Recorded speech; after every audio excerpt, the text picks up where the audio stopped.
Right, Scraft is up. Eternal Empire. This is KernelPanic versus Ollie. I think this is the final matchup in the upper bracket. Yeah.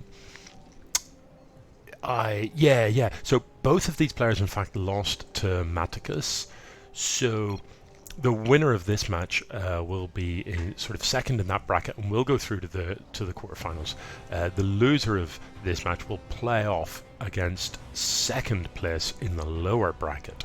So KernelPanic as the Protoss. What am I even doing? I'm trying to zoom out. KernelPanic as the Protoss in the bottom left of Eternal Empire, and Ollie as also Protoss up in the top right. This is a fair-sized map. You can see it there on the mini-map. There's a lot of expansions and stuff. With that said, it's extremely easy to hold the natural as always. You've just got to defend this area.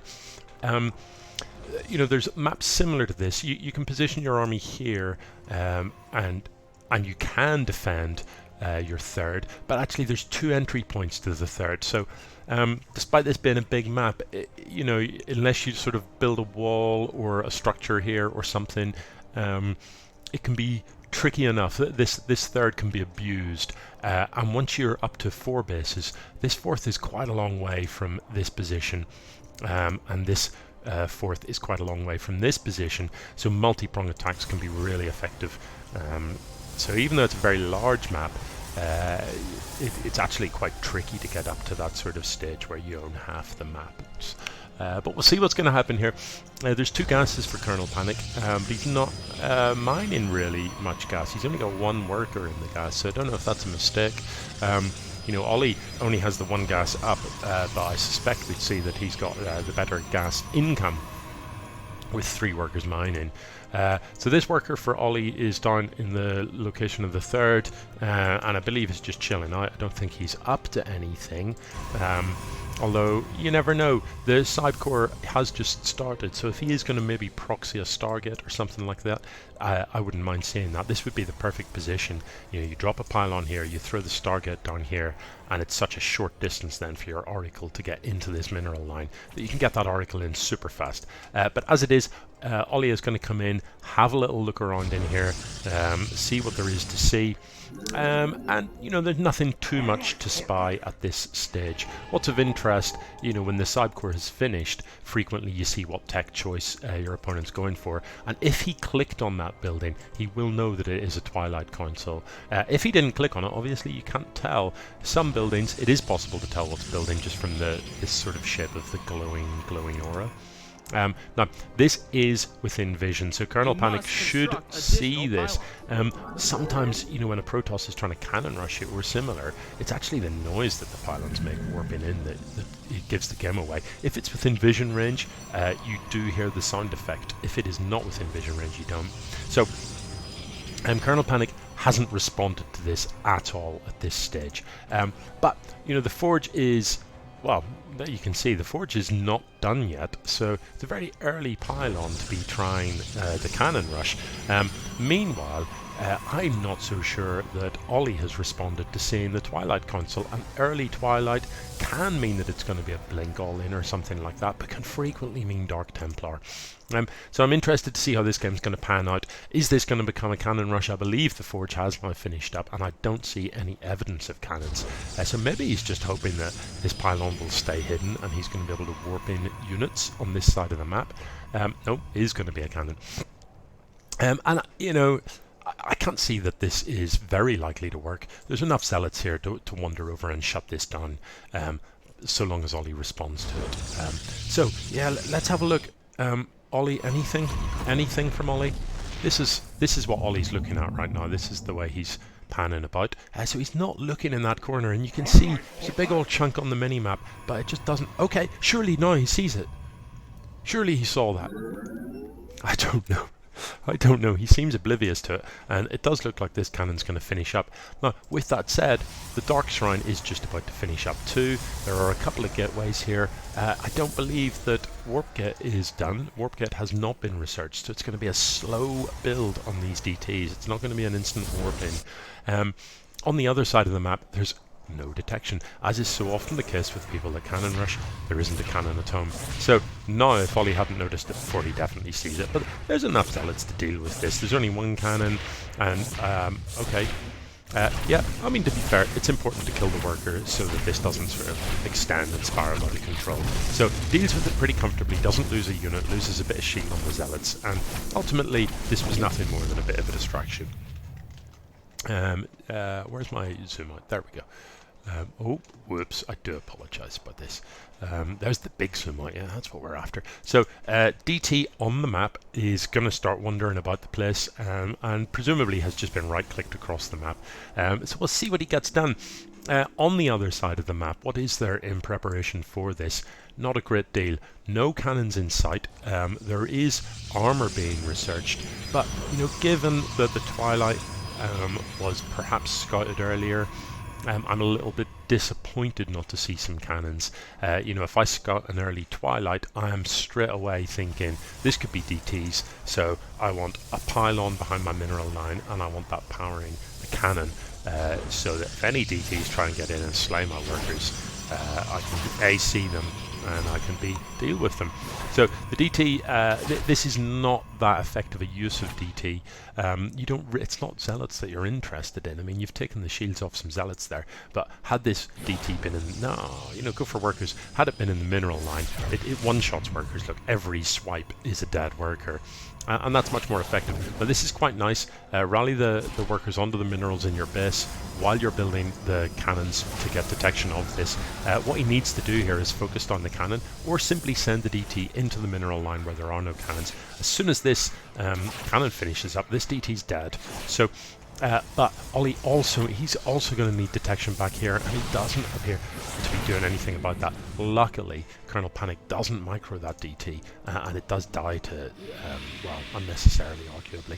So he's now marking in Archons or Darkons, presumably made from Dark Templar, and this is going to give him a reasonably amount of punch, but this is a not insubstantial army from Ollie, and it can fall back to the ramp here to get a charge up from this shield battery.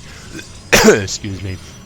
I'd like to see some more shield batteries come down, and I wouldn't have at all minded a couple of Dark Templars in the mix here, because you're well out of range of the cannon, and actually they just add so much firepower to an army. The shot from a DT is quite a powerful attack. Sorry, lost for words momentarily. My mind was thinking about something else completely that I won't bother to share. Slightly supply blocked. KernelPanic just goes for it. Throw down a bunch of pylons, and that should fix that for you momentarily. The Twilight Council here, I don't think he has... he has. He's got charge. So that's all good. A few gateways. Wouldn't mind seeing a few more. If he is going to commit to a sort of Twilight build, then charge lots and Archons are extremely effective, but you're going to need more gateways than that to spend your money. So coming in for another little poke. The Archons in the back, it's important to keep them alive. Let these zealots tank at the front, get a bit of damage done, and then run away. As it happens, not really achieving much though. These Archons, are expensive. So what you don't want to do is lose the Archons for a shoddy trade. I'd like to see those Archons in a warp prism, maybe dropped in here or somewhere, but he doesn't have a robo as yet. So tech-wise, the robotics facility is done for Ollie. 2 robotics facilities. So the double robo build, a bit weird that we've also got a Stargate finishing up. The double robo build, I'd like to see the robotics bay come down as well, so you can crank out maybe some Colossus, maybe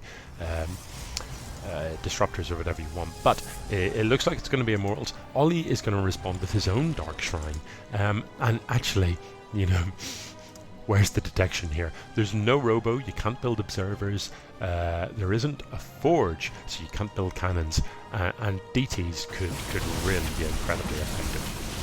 Now, this is a tough choke to try and fight through, and that Archon just being lost there just weakens your army. They shouldn't have been going in ahead of the rest of the stuff. The Zealots need to be in front of the Archons. The Archons will shoot over the top of the Zealots and be fine.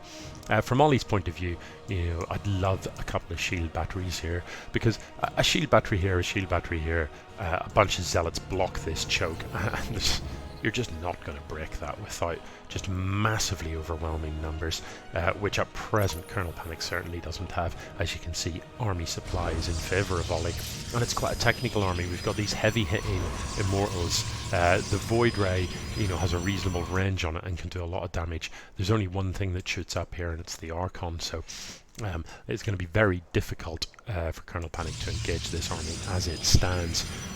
Did I see a DT for Ollie? Did I? I thought I had, but maybe I imagined it. Or is there a DT somewhere on this map creating havoc? No, maybe not. Yeah, it certainly could. I mean, he's built the Dark Shrine, doesn't appear to have done anything with it. I suppose, to some extent, Ollie's just leaving his options open. He's got the Stargate, he's got the Twilight, he's researching Blink, which is odd at this stage of the game. You know, Blink Stalkers are pretty powerful in the early game. Later in the game, if your opponent's going air, I'd understand Blink Stalkers can be effective against air, but it isn't that type of army, so I'm not sure about that. I think Zealot Charge would probably be the better upgrade. Maybe he's already got Zealot Charge. He has. Okay, fair enough. So, Ollie going to move out onto the map. He does have a substantial supply advantage. He can take this fight. 4 Immortals will just do so much damage here. In terms of upgrades, recalls and gets the 3 Archons out, and that's not too bad. You know, the Archons are expensive on the gas. Zealots, yeah, you're going to lose a lot of Zealots here, but does that matter? You know, not too much. They only cost minerals. So all of this gets cleaned up with the exception of these 3 DTs that are just going to town. Now, Ollie, you do have 2 robos here. You can build observers and you can see these DTs and crush them. So at present, these DTs just having a good old time, but I think Ollie can just sort of ignore them and A-click across the map here and probably win. You know, it's going to take those DTs a long time to clean this stuff up, especially if you don't stand still. If you're constantly on the move, the DTs are getting off the odd swipe here, the odd swipe there. So 4 Dark Templar left, stranded in the middle of the map. I think if I'm KernelPanic, I'm pulling them home to help with the defense. These 2 Void Rays are going to help out, but ultimately there's enough Stalkers here to focus that down very, very quickly indeed. These Immortals will absolutely wreck buildings and stuff just so very quickly. So this Nexus will fall. Here come the DTs for defense. I still don't see observers on the map. I still don't see observers in construction. So perhaps our players are unaware of the role of observers. From the robos, you can build observers, which are cloaked units themselves, but also detectors. The last thing you want to do is stand still here. The DTs are slaying you. While you're moving, they only get off sort of 1 swipe, and then they're chasing you for a while, and your shields are recharging. Standing still, you're getting absolutely mauled by them. So what he needs to do is just think, you know, does he want to suicide this army in and trade it for, say, an expand? And you know, I'm okay with that. That's absolutely fine if that's what he chooses to do. But don't lose it for no reason, and make sure that you're trading it well. And so, you know, a bit of a misstep there really from Ollie. He could have that army easily could have killed this Expo before dying to the Dark Templar. That is definitely a thing that could have happened there. Another thing you might want to do is just run up into the base and focus on the Dark Shrine, so that you know you're not going to have to deal with any more of these DTs. If we look at the income tab now, massively in favour of Ollie with this 3rd base up in mining. You know, this base is not saturated or even close to it. The main is massively oversaturated. There's only 2 mineral patches here, so really he's only mining off 4 workers there, only off 8 workers there. It's a total of 12 workers mining minerals, whereas Ollie's got 16 there, 12 here. and another 6 here. So all sorts of stuff coming out now. Carriers, Colossus, I love it. It's not often you see such a combination in an army. The Colossus carrier combo is indeed potent, but typically people don't build it. And you know, there's good reason why you don't see it. These cost an awful lot of gas, these cost an awful lot of gas. You typically can't afford to make both effective. Upgrades for carriers don't help Colossus, and vice versa. So in general, you try and build an army so that, you know, one type of upgrade is helping all the units in your army. So, for example, if you're going to go Robo, you build Colossus, you build Immortals, maybe you have Stalkers for a bit of air, and that way ground weapons are benefiting everything. If you're going to go air, you need these air upgrades, and obviously they don't affect things on the ground. So a slightly unusual combination. That is a lot of these things, isn't it? Yeah. So Ollie decides, oops, I've got a lot of money, let's build a lot of stuff, and does so. So we've got another 2 Stargates finishing up, an awful lot of gateways finishing up. I'm not sure I agree with this positioning. Something attacks in here. How long does it take for your army to weave its way in between these buildings to then turn up in single file and get shot in the face? This warp in is going to be affected by the looks of things. It's going to get quite a lot done, but of course the base is oversaturated. These units that, you know, are eventually going to respond to that and clean it up pretty handily. So, you know, does dent the income of Ollie, but look how many minerals there are in the bank for both these players. Arguably, denting the income at this stage isn't really going to change the outcome drastically of this game. There are still no observers, but look, there is a Mama ship, and as you can see, the Mama ship cloaks everything within its sort of cloaking field range. The mothership does a couple of interesting things, some of which you rarely see. It can recall units to itself, which can be good because the cooldown on that recall is separate from your Nexus recall cooldown. So it does mean you can very quickly get your army to one side of the map and then use the Nexus recall to very quickly get it back again, which is quite a neat thing to do. The other thing that you can get done with it, it can drop a slow field. It can drop a time bomb, whatever you want to call it, a time warp. It's kind of a bubble that slows down enemy units, and again, you don't see that used nearly enough, because it can be really useful against especially against things like charge lots, against stim marines. There's so many units, Benlings and stuff like that, that you can greatly benefit from slowing them down. It's great against things like a marine ball, because it also, you know, it slows down everything, so those marines just aren't going to be shooting you as quickly if you've dropped the time bomb on them. This is a potent army, make no mistake.